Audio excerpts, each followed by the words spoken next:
হাদিসের বর্ণনাকারী প্রসিদ্ধ সাহাবী হযরতে আবু হুরায়রা রাদিয়াল্লাহু তাআলা আনহু তিনি বলছেন, আবি হুরায়রা আনিন নবী সাল্লাল্লাহু আলাইহি ওয়াসাল্লাম قال السبعة يظلهم الله في ظله يوم لا ظل إلا ظله। যেদিন কোনো ছায়ার ব্যবস্থা থাকবে না, যেদিন আল্লাহ পাকের রহমত ছাড়া কোনো রহমত খুঁজে পাওয়া যাবে না, সেই দিন আল্লাহ রব্বুল আলামিন 7 শ্রেণীর মানুষকে তার আরশের নিচে ছায়া দেবে। রব্বুল আলামিনের রহমত দ্বারা তাদেরকে ছায়া প্রদান করবে। আল্লাহর হাবিব সাল্লাল্লাহু আলাইহি ওয়াসাল্লাম বললেন, সেই 7 শ্রেণীর মানুষ হলো, 1 নম্বর আল ইমামুল আদিল, 1 নম্বর হচ্ছে ন্যায়পরায়ণ বাদশাহ। রব্বুল আলামিন ন্যায়পরায়ণ বাদশাহকে আল্লাহ রব্বুল আলামিনের আরশের নিচে কঠিন অন্তিম মুহূর্তে তাকে ছায়া প্রদান করবেন। 2 নম্বর ওয়াশাবুন নাশাআ ফি ইবাদাতি রাব্বিহি, ওই যুবককে আল্লাহ রব্বুল আলামিন তার আরশের নিচে ছায়া প্রদান করবে, যে যুবক তার জীবনটা পরিচালনা করেছে রবের ইবাদতের মাধ্যমে। 3 নাম্বার ওয়ারাজুলুন কলবুহু মুআল্লাকুন ফিল মাসাজিদ, ওই ব্যক্তিকে আল্লাহ রব্বুল আলামিন তার আরশের নিচে ছায়া প্রদান করবে, যেই দিন মানুষ তার ঘামের মধ্যে সাঁতার কাটতে থাকবে, শরীরে কোনো কাপড় থাকবে না, শরীর গলে পড়ে যাওয়ার মতো অবস্থা হবে, শরীরের মাংসগুলা খসে খসে পড়ে যাওয়ার অবস্থা হবে। রব্বুল আলামিন 3 নম্বর শ্রেণীর মানুষকে তার আরশের নিচে ছায়া প্রদান করবে।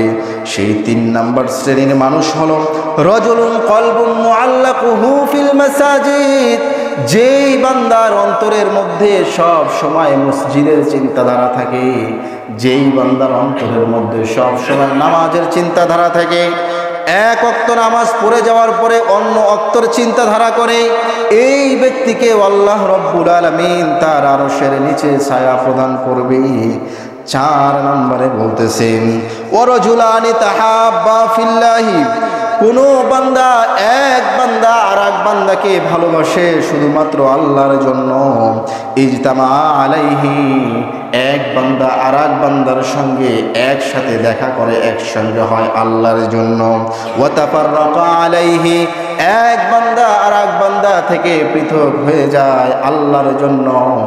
অর্থাৎ ওই ব্যক্তি আল্লাহ রব্বুল আলামিনের আরশের ছায়া পাবে, আরশের নিচে ছায়া পাবে। যেই ব্যক্তি অন্য ব্যক্তিকে ভালোবাসে আল্লাহর জন্য, ওই ব্যক্তির সঙ্গে সাক্ষাৎ করে আল্লাহর জন্য, ওই ব্যক্তি থেকে পৃথক হয়ে যায় আল্লাহর জন্য, এই ব্যক্তিরাও আল্লাহ রব্বুল আলামিনের আরশের ছায়ার নিচে ছায়া পাবে। ওই ব্যক্তিও আল্লাহ পাকের আরশের নিচে কিভাবে ছায়া পাবে। এরপরে বলছেন ওয়ারাজুলুন তলাবাতহু ইমরাতুন যাতু মানসিবিন ওয়া জামালিন, ওই ব্যক্তিটাও আল্লাহ রব্বুল আলামিনের আরশের নিচে ছায়া পাবে। যেই ব্যক্তিটা কোনো যুবককে বা কোনো পুরুষকে, উচ্চ বংশীয় কোনো সুন্দরী নারী কোনো যুবককে গুনাহের দিকে ধাবিত হওয়ার জন্য তাকে অফার করেছে, কোন বান্দা কোনো সুন্দর যুবতী নারী কোনো যুবককে কোনো পুরুষকে বলেছে আসো গুনাহে লিপ্ত হয়ে যাই, কিন্তু ওই বান্দা বলেছে ইন্নী আখাফুল্লাহ, আমি তোমার ডাকে সাড়া দিতে পারবো না, তুমি যে প্রস্তাব আমাকে দিচ্ছ সেই প্রস্তাব আমি গ্রহণ করতে পারলাম না, তোমার দেওয়া প্রস্তাবকে আমি প্রত্যাখ্যান করে দিলাম। কারণ হলো ইন্নী আখাফুল্লাহ, আমি একমাত্র আল্লাহ রব্বুল আলামিনকে ভয় করি। কারণ আল্লাহ রব্বুল আলামিন সব দেখে, সব জানে।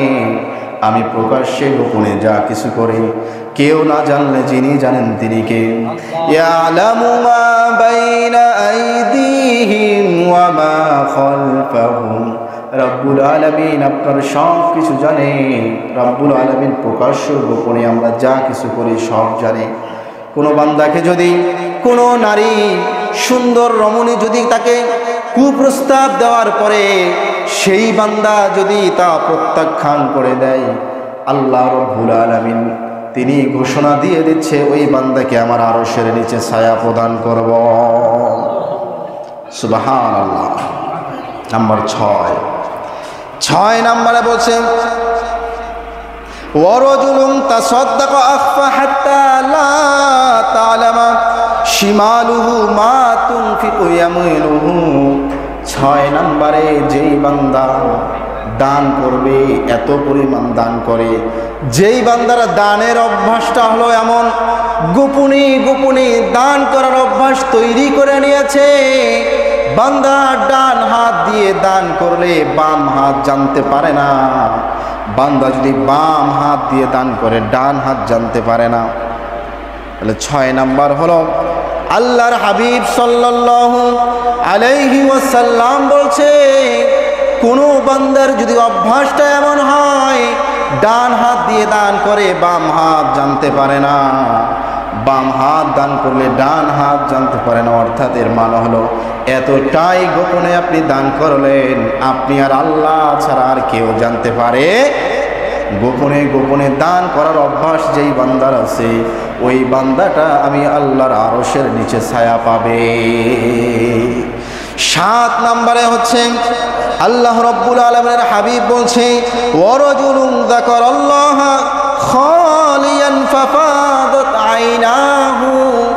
ওই বান্দা সর্বদাই আমার আরশের নিচে ছায়া পাবে যেই বান্দাটা তার জবান দিয়ে আমি আল্লাহ রাব্বুল আলামিনের জিকির করে, যেই বান্দাটা আমি আল্লাহর স্মরণ করে, আমি আল্লাহর স্মরণ করে, যেই বান্দার 2 চোখ দিয়ে আমি আল্লাহর ভয়ে টপ টপ করে পানি ঝরে ফেলতে পারি, ওই বান্দাটা কঠিন সেই অন্তিম মুহূর্তে সূর্যটা যখন মাথা থেকে আধা হাত উপরে থাকবে, মানুষের মাথার মগজ যখন ভাতের মতো করে ভাতের মারের মতো করে টকবক করতে থাকবে, মানুষের এত পরিমাণ ঘাম হয়ে যাবে, নিজের ঘামের মধ্যে যখন মানুষ সাঁতার কাটতে থাকবে, এই সাঁতার কাটনেওয়ালা অবস্থার মধ্যেও বান্দাকে আল্লাহ রাব্বুল আলামিন ছায়া প্রদান করবে।